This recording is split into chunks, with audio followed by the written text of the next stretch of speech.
자영업을 준비하고 있는 30대 아들을 두고 있는 60대입니다. 아들이 요식업에 관심이 많아 요리 공부를 하면서 자영업까지 생각하고 있습니다. 아무래도 큰돈이 들어가는 만큼 고민이 좀 많은데요. 상가 투자를 위한 조언과 절세 방법까지 궁금한 내용이 많습니다. 도와주세요라고 남겨주셨습니다.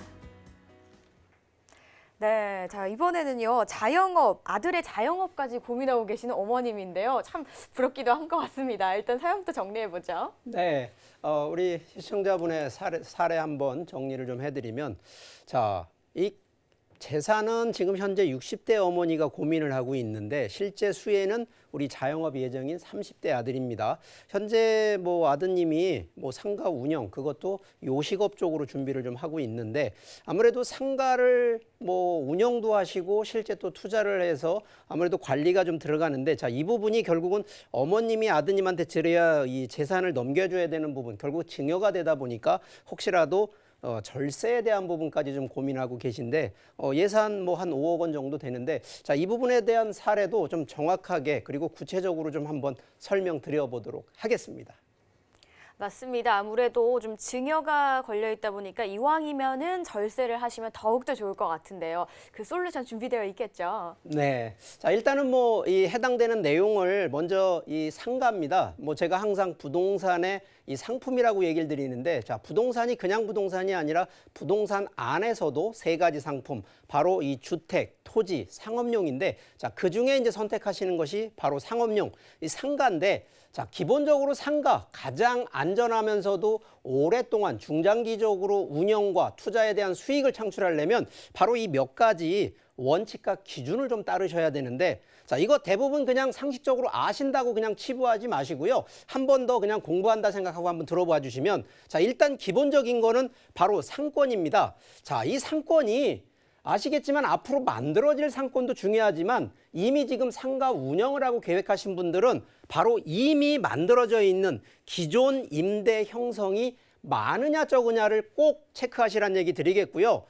두 번째는 결국은 상가를 운영하시는 분들은요, 결국은 매출, 결국은 운영 수익이 많이 나셔야 되고, 혹시 또 이제 투자를 하신 분들 입장에서도 바로 임대료가 많이 나와야 결국은 수익률이 많아야 성공한다. 이 결국 두 번째 원칙은 바로 수익에 대한 기준이고, 자, 세 번째는 아무래도 투자이든 운영이든 뭐 운영을 하신다 그래도 임대료를 적게 내는 걸 또 원하실 거고, 투자를 한다 그러면 아무래도 좋은 상가를 저렴하게 매수하는 걸 또 원하실 겁니다. 자, 그래서 이 부분도 결국은 가격적인 부분을 꼭 체크하라는 얘기 꼭 드리겠고요. 자, 이 세 가지만 잘만 확인하시면 상가 성공하십니다. 자, 그중에 바로 지금 어쨌든 운영 쪽, 아드님이 운영을 한다는 건 요식업인데 요식업도 다양합니다. 뭐 한식, 중식, 뭐 일식, 거기에 또 요즘은 퓨전 음식까지 다 하는데 과연 성장할 수 있는 요식업이 어떤 건지, 자, 이 부분도 상당히 좀 고민을 하셔야 되겠고요.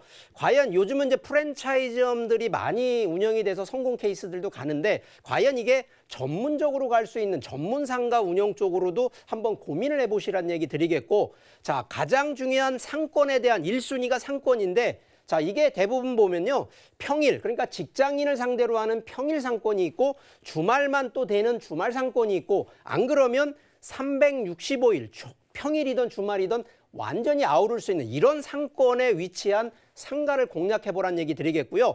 결과적으로 어떤 거든 차별성인데 독점이 될 수 있는 거를 꼭 그래서 업종하고 독점성은 항상 동일시된다. 이 점을 꼭 명심하고요. 야, 요즘은요, 웬만해서는 주차 공간 없으면 상가 조금 어렵습니다. 그래서 이런 부분들을 꼭 기본적인 원칙이라 생각하고 보시고요.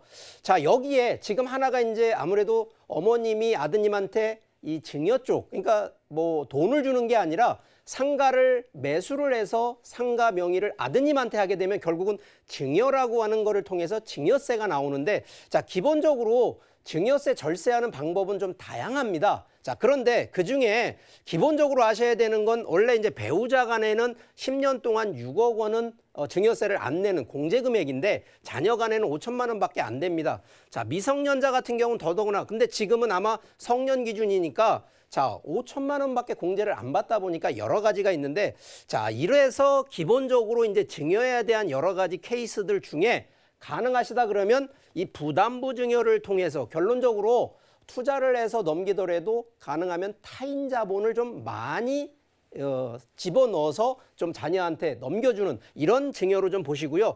요즘은 아시겠지만 이 가족 간에 증여하는 거 이 국세청이든 이 정부에서 상당히 좀 지켜보고 있습니다. 그래서 이런 부분들 잘못하시게 되면 오히려 더 큰 문제가 발생되니까 이런 부분도 꼭 좀 참고하시고요.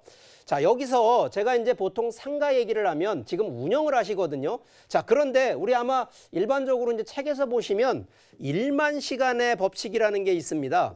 자, 우리 보통 자녀, 우리 특히 아드님이 상가 운영 중에 요식업 쪽을 하는데 과연 경험이 기본적으로 1만 시간의 경험이 없는 분이 상가를 직접 운영하신다? 이거 쉽지 않습니다. 그래서 최소 제가 지금 제안을 드리는 건 자, 일단은 상가는 선정을 하셔서 하나를 매입을 하시는 거는 일단 먼저 결론을 내리셔야 되고요.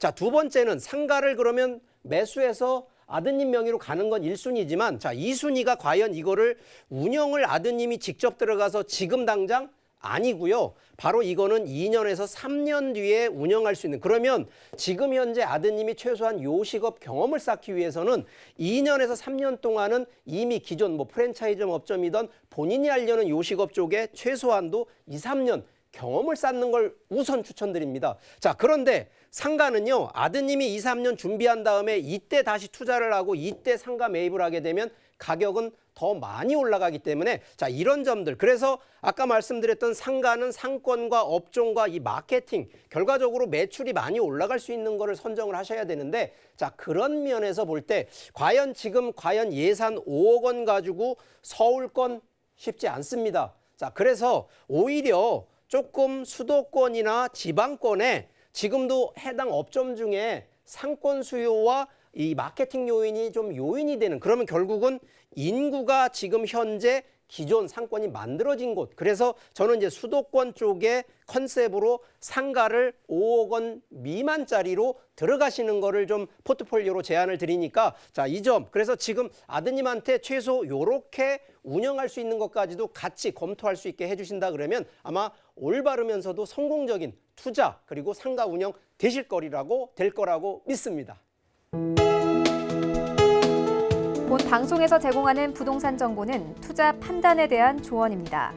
방송에서 제공하는 부동산 물건의 가치, 가격 상승 및 가격 하락에 대해서는 방송사에서 보장하지 않습니다.